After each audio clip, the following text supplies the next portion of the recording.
Monica எப்போ அவங்க ஏதோ தனியாக சாப்பிட வந்திருக்க சேர்ந்து சாப்பிடலாம்.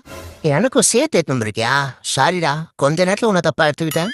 பிரி ஐயோ நாக்க எச்சு ஊறுதே. சீக்கிரம் பிரிடா, சாயங்காலம் ஆயிடும் போல இருக்க. அப்பா பார்க்கவே பயங்கரமா இருக்குது. முதல்ல எனக்கு தான் கொடுப்பான் போல இருக்கு. ஆ என்ன வயல போட்டான்? ஓ பாய்சன் இருக்கான்னு பார்க்குறான். ரெண்டாவது அவனே வயல போட்டான். அது பேசி கொடுப்பான் போல இருக்கு. ஆ இவன் கொடுப்பானா கொடுக்க மாட்டானா? வெறும் வாய மேல வர்றான். ஒருவேளை இப்படியே லஞ்சம் முடிச்சிடுவானோ? அணி மேல தாக்க விட்டு சாப்பிட்றமேன்னு ஒரு குற்ற உணர்ச்சி கூட இல்லை பாரு. அடே, ஒரு மண்க்கு இவ்வளோ நேரம் பொறுமையா இருந்ததே பெரிய விஷயம்டா. இல்லப்பா, பூச்சி கீச்சி அதான் இருந்ததுனா. பூச்சிலாம் நான் பார்த்தேன். நீ கிளம்பு. தம்மா தூள் பேர் எடுத்து சாப்பிட தெரியாதவங்களுக்கு பூச்சி பார்த்து சாப்பிட தெரியாதா? சின்ன வயசுலேருந்து உருதாங்க பழத்தை உரிச்சு குத்தா மாதிரி. சரிப்பா, நான் வரேன். இன்னுமா போல நீ?